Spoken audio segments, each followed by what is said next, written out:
ਇਹ ਖੁਸ਼ੀ ਦੀਆਂ ਤਸਵੀਰਾਂ ਜੋ ਬਾਈਡਨ ਦੇ ਰਾਸ਼ਟਰਪਤੀ ਚੋਣ ਜਿੱਤਣ ਦੀਆਂ ਨੇ। ਫਿਲਹਾਲ ਉਹ ਪ੍ਰੈਜ਼ੀਡੈਂਟ ਇਲੈਕਟ ਨੇ ਤੇ 20 ਜਨਵਰੀ ਨੂੰ ਸਹੁੰ ਚੁੱਕਣ ਮਗਰੋਂ ਉਹ ਅਮਰੀਕਾ ਦੇ 46ਵੇਂ ਰਾਸ਼ਟਰਪਤੀ ਬਣ ਜਾਣਗੇ। ਚੋਣਾਂ 'ਚ ਜਿੱਤਣ ਮਗਰੋਂ ਸ਼ਨੀਵਾਰ ਰਾਤ ਉਹਨਾਂ ਲੋਕਾਂ ਨੂੰ ਸੰਬੋਧਨ ਕੀਤਾ। ਇਸ 'ਚ ਉਹਨਾਂ ਆਪਸੀ ਕੜਵਾਹਟ ਖਤਮ ਕਰਨ, ਦੇਸ਼ ਨੂੰ ਇਕਜੁੱਟ ਕਰਨ ਤੇ ਸਭ ਦਾ ਰਾਸ਼ਟਰਪਤੀ ਜਿਹੀਆਂ ਗੱਲਾਂ ਤੇ ਜ਼ੋਰ ਦਿੱਤਾ। ਭਾਸ਼ਣ ਦੇਣ ਲਈ ਬਾਈਡਨ ਮੰਚ ਤੱਕ ਦੌੜ ਕੇ ਆਏ। ਚੋਣ ਪ੍ਰਚਾਰ ਦੌਰਾਨ ਟਰੰਪ ਨੇ ਉਹਨਾਂ ਤੇ ਉਮਰ ਦਰਾਜ਼ ਹੋਣ ਦੇ ਤੰਜ ਕੱਸੇ ਸਨ। ਬਾਈਡਨ 48 ਸਾਲ ਪਹਿਲਾਂ ਸੈਨੇਟਰ ਚੁਣੇ ਗਏ ਸਨ। ਦੇਸ਼ ਦੇ ਨਾਂ ਸੰਬੋਧਨ 'ਚ ਉਹਨਾਂ ਕਿਹਾ ਕਿ ਤੁਸੀਂ ਲੋਕਾਂ ਨੇ ਸਪਸ਼ਟ ਫਤਵਾ ਦਿੱਤਾ ਹੈ। ਇਸ ਵਾਰ 7.4 ਲੋਕਾਂ ਨੇ ਰਿਕਾਰਡ ਵੋਟ ਦਿੱਤਾ। ਅਮਰੀਕਾ ਦੀ ਇਹ ਨੈਤਿਕ ਜਿੱਤ ਹੈ। ਅੱਜ ਅਮਰੀਕਾ ਬੋਲ ਰਿਹਾ ਹੈ, ਮੈਂ ਰਾਸ਼ਟਰਪਤੀ ਦੇ ਤੌਰ ਤੇ ਇਸ ਦੇਸ਼ ਨੂੰ ਵੰਡਣ ਦੀ ਬਜਾਏ ਇਕਜੁੱਟ ਕਰਾਂਗਾ। ਪਰਿਵਾਰ ਤੇ ਪਤਨੀ ਦਾ ਇਸ ਸੰਘਰਸ਼ 'ਚ ਸਾਥ ਦੇਣ ਲਈ ਸ਼ੁਕਰੀਆ। ਬਾਈਡਨ ਨੇ ਅਮਰੀਕਾ ਦੀ ਅਨੇਕਤਾ 'ਚ ਏਕਤਾ ਦਾ ਜ਼ਿਕਰ ਕੀਤਾ। ਕਿਹਾ, ਮੈਨੂੰ ਮਾਣ ਹੈ ਕਿ ਅਸੀਂ ਦੁਨੀਆ ਦੇ ਸਭ ਤੋਂ ਪੁਰਾਣੇ ਲੋਕਤੰਤਰ 'ਚ ਹਾਂ, ਉਸ ਦੇ ਬਲ ਤੇ ਜਿੱਤੇ ਹਾਂ ਤੇ ਸਭ ਨੂੰ ਨਾਲ ਲਿਆਂਦਾ। ਡੈਮੋਕ੍ਰੈਟਿਕਸ, ਰਿਪਬਲਿਕ, ਨਿਰਦਲ, ਪ੍ਰੋਗਰੈਸਿਵ, ਰੂੜੀਵਾਦ ਸਾਰੇ ਇਕੱਠੇ ਹੋ ਕੇ ਆਏ ਹਾਂ। ਕੰਪੇਨ ਬਹੁਤ ਮੁਸ਼ਕਲ ਰਹੀ, ਕਈ ਵਾਰ ਹੇਠਲੇ ਪੱਧਰ ਤੇ ਵੀ ਗਏ। The people of this nation have spoken. They've delivered us a clear victory, a convincing victory, a victory for we the people. We've won with the most votes ever cast on a presidential ticket in the history of the nation. 74 million.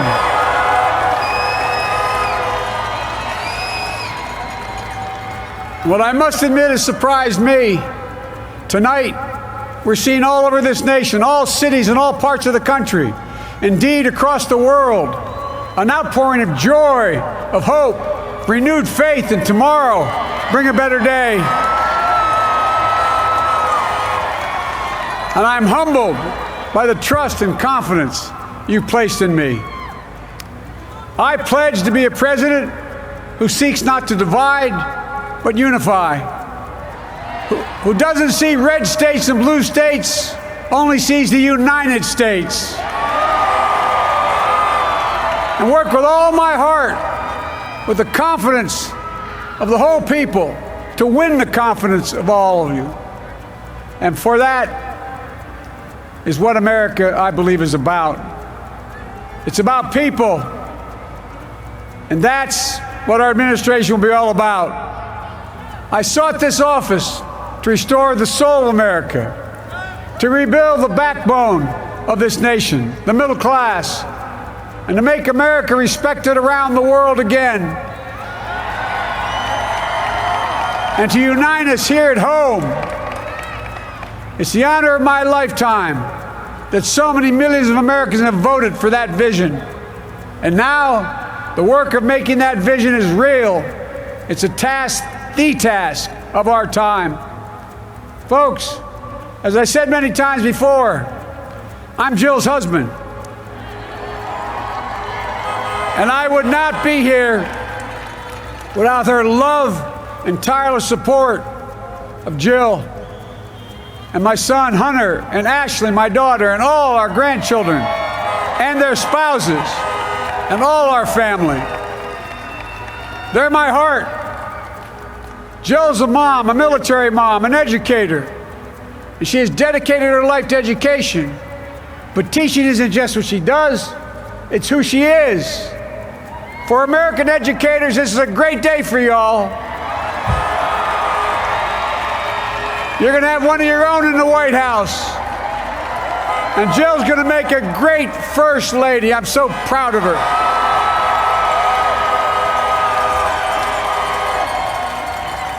And I'll have the honor of serving with the fantastic Vice President who you just heard from, Kamala Harris, who makes history as the first woman, first black woman, the first woman from South Asian descent, the first daughter of an immigrant ever elected in this country. Don't tell me it's not possible in the United States. It's long overdue. And we're reminded tonight of those who fought so hard for so many years to make this happen. But once again, America's bent the arc of the moral universe more toward justice. Kamala, Doug, Like it or not, your family, you become an honorary Biden, there's no way out. To all those of you who volunteered and worked the polls in the middle of this pandemic, local elected officials, you deserve a special thanks from the entire nation.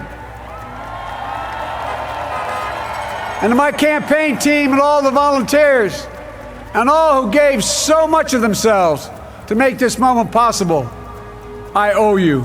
I owe you. I owe you everything. And to all those who supported us, I'm proud of the campaign we built and ran. I'm proud of the coalition we put together, the broadest and most diverse coalition in history.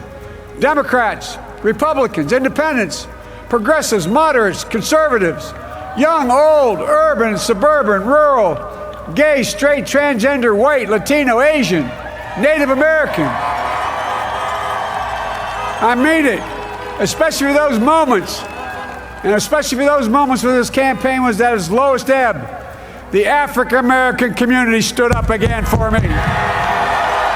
You've always had my back, and I'll have yours. I said at the outset, I wanted to represent this campaign to represent and look like America. We've done that. Now that's what I want the administration to look like and act like. For all those of you who voted for President Trump, I understand the disappointment tonight. I've lost a couple times myself, but now let's give each other a chance. It's time to put away the harsh rhetoric, lower the temperature, see each other again, listen to each other again. And to make progress, we have to stop treating our opponents as our enemies. They are not our enemies, they are Americans. They're Americans. The Bible tells us to everything there is a season, a time to build, a time to reap and a time to sow, and a time to heal. This is the time to heal in America.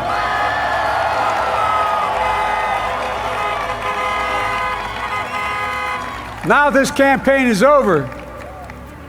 What is the will of the people? What is our mandate? I believe it's this. Americans have called upon us to marshal the forces of decency, the forces of fairness, to marshal the forces of science and the forces of hope in the great battles of our time. The battle to control the virus, the battle to build prosperity, the battle to secure your family's health care, the battle to achieve racial justice and root out systemic racism in this country,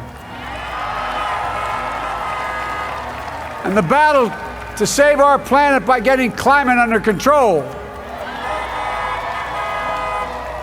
the battle to restore decency, defend democracy, and give everybody in this country a fair shot. That's all they're asking for, a fair shot. Folks, our work begins with getting COVID under control. We cannot repair the economy, restore our vitality, or relish life's most precious moments, hugging our grandchildren, our children, our birthdays, weddings, graduations, all the moments that matter most to us until we get it under control. On Monday, I will name a group of leading scientists and experts as transition advisors to help take the Biden-Harris COVID plan and convert it into an action blueprint that will start on January the 20th, 2021. That plan will be built on bedrock science. It will be constructed out of compassion, empathy, and concern. I will spare no effort, none, or any commitment to turn around this pandemic. Folks, I'm a proud Democrat, but I will govern as an American president. I'll work as hard for those who didn't vote for me as those who did. Let this grim era of demonization in America begin to end here and now. The refusal of Democrats and Republicans to cooperate with one another. It's not some mysterious force beyond our control. It's a decision, a choice we make. And if we can decide not to cooperate, then we can decide to cooperate. And I believe that this is part of the mandate given to us from the American people. They want us to cooperate in their interest. And that's the choice I'll make. And I'll call on Congress, Democrats and Republicans alike, to make that choice with me. The American story is about slow yet steadily widening the opportunities in America. And make no mistake, too many dreams have been deferred for too long. We must make the promises of the country real for everybody, no matter their race, their ethnicity, their faith, their identity, or their disability. Folks, America has always been shaped by inflection points, by moments in time where we've made hard decisions about who we are and what we want to be. Lincoln in 1860, coming to save the Union. FDR in 1932, promising a beleaguered country a new deal. JFK in 1960, pledging a new frontier. And 12 years ago, when Barack Obama made history, he told us, yes, we can. Well, folks, we stand at an inflection point. We have an opportunity to defeat despair, to build a nation of prosperity and purpose. We can do it. I know we can. I've long talked about the battle for the soul of America. We must restore the soul of America. Our nation is shaped by the constant battle between our better angels and our darkest impulses. And what presidents say in this battle matters. It's time for our better angels to prevail. Tonight, the whole world is watching America. And I believe at our best, America is a beacon for the globe. We will lead not only by the example of our power, but by the power of our example. I've always believed, and many of you heard me say it, I've always believed we can define America in one word: possibilities. That in America, everyone should be given an opportunity to go as far as their dreams and God-given ability will take them. You see, I believe in the possibilities of this country. We're always looking ahead to an America that's freer and more just, ahead to an America that creates jobs with dignity and respect, ahead of America that cures diseases like cancer and Alzheimer's, ahead to an America that never leaves anyone behind, ahead of America that never gives up, never gives in. This is a great nation. It's always been a bad bet to bet against America. We're good people. This is the United States of America, and there's never been anything we've been not able to do when we've done it together. Folks, in the last days of the campaign, I began thinking about a hymn that means a lot to me and my family, particularly my deceased son, Bo. It captures the faith that sustains me and which I believe sustains America. And I hope it can provide some comfort and solace the 230,000 Americans who've lost a loved one to this terrible virus this year. My heart goes out to each and every one of you. Hopefully this hymn gives you solace as well.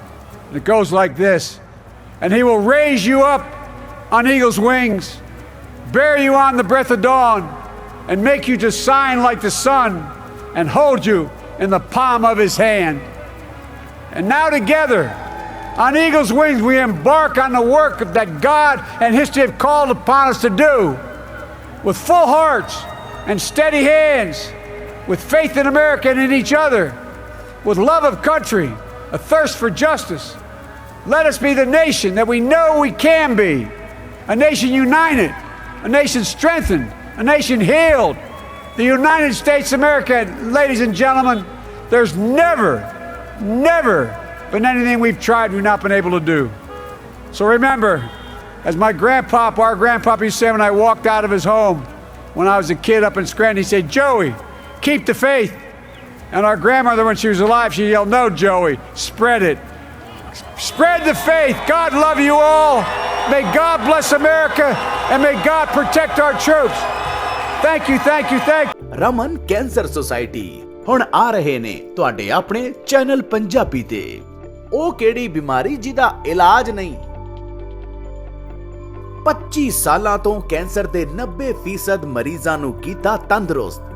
ਰਾਜਪਾਲ ਵੱਲੋਂ ਸਨਮਾਨਿਤ doctor Harpinder Sidhu ਕੋਲ ਹੈ ਹਰ ਬਿਮਾਰੀ ਦਾ ਹੱਲ। ਬਿਮਾਰੀ ਤੋਂ ਬਚਣ ਦਾ ਇੱਕੋ ਇੱਕ ਨਾਮ, ਰਮਨ ਕੈਂਸਰ ਸੁਸਾਇਟੀ। ਸਾਡਾ ਹਰ ਇੱਕ ਪ੍ਰੋਗਰਾਮ ਦੇਖਣ ਤੇ ਸਾਡੇ ਨਾਲ ਜੁੜਨ ਲਈ ਸਬਸਕ੍ਰਾਈਬ ਕਰੋ ਚੈਨਲ ਪੰਜਾਬੀ ਤੇ ਨੋਟੀਫਿਕੇਸ਼ਨ ਲਈ ਬੈਲ ਆਈਕਨ ਵਾਲੇ ਬਟਨ ਤੇ ਕਲਿੱਕ ਕਰੋ।